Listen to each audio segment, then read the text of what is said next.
Herri agintari eta herri ordezkariok, jaun Andreok, egunon. Duela urtebete, irailaren 21 udazkenaren hasierarekin batera, parke honi Sempervirens izena jarri genion, COVID-19 edo COVID-19aren biktimak gogoratzeko eta omentzeko. Parke honekin erakundeen eta gizartearen borondatea erakusten dugu. Hainbeste familiak jasandako sufrimenduaren oroitzapena mantentzeko borondatea. Gizarteak pandemian erakutsitako elkartasuna eta konpromisoa bizirik eusteko nahia.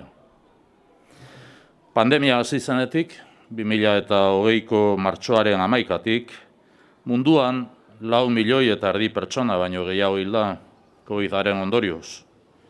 Euskadin 4,700 baino gehiago izan dira. Hau ez da zenbaki huts bat. Pertsonak dira, familiak dira. Familia horietako bakoitzak galera propio bat izan du. Sufrimendu handia eta luzea jasan du. Mundu osoa hondatu duen birusaren eraginez. Denak izango ditugu gogoan Sempervirens parke honetan.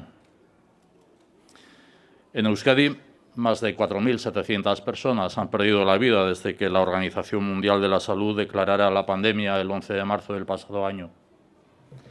Este acto recuerda a estas personas y a sus familias.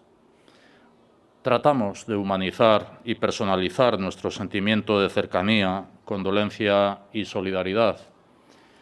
Este espacio nos ayuda a encarnar y enraizar en la memoria la empatía con cada una de las víctimas de esta pandemia. La secuoya gigante fue plantada aquí en 1860. Se secó en 2014, pero por su monumentalidad se ha mantenido en este lugar. A pesar de ser un árbol seco, su fuerza y solidez nos ayudan a representar la permanencia de la memoria colectiva. La nueva secuoya de la variedad Sempervirens fue plantada el pasado año. Este árbol joven representa la vida, todo aquello que nos ha unido. Representa la fuerza de nuestra complicidad y colaboración ante la adversidad, el espíritu del bien común. Sempervirens simboliza en este momento la esperanza de iniciar un nuevo tiempo, la esperanza de dejar atrás el túnel pandémico e iniciar una etapa de recuperación personal y emocional, social, económica y de la convivencia.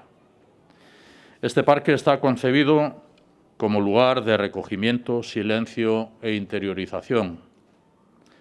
Hoy compartimos el espíritu Sempervirens, miramos al futuro con esperanza, sin olvidar la experiencia pasada y la solidaridad con quienes más han padecido. Parke honek zerbitzu publikoetako profesionalek egindako ahalegina ere gogorarazten digu. Oinarrizko zerbitzuetako profesionalen lana, voluntarioek eta erantzun zibikoa emateko konpromisoa hartu zuten pertsonek egindako ahalegina aitortzen dugu ekitaldi honetan. Hildakoen familiak, profesionalak, erakundeak eta gizartea elkartu gara gehien sufritu dutenei gure doluminak helarazteko eta babesa emateko. Elkarrekin gaude eta elkarrekin jarraitu behar dugu. Ibilbide luze honetan jasotako irakasgaiak erakusten digu elkartasuna, gizarte kohesioa eta bizikidetza indartzearen alde auzolanean jarraitu behar dugula. Oraindik ere, osasuna delarik kezka nagusia, osasun profesionalen irizpidea jarraituz. Bidean galdu ditugunak ahaztu gabe, etorkizuna elkarrekin eraikiko dugu. Xede honekin, hildakoen familia guztiak gogoan, amaitu dezagun ekitaldi hau 2 minutuko isilunea partekatzen. Eskerrik asko eta goian beude.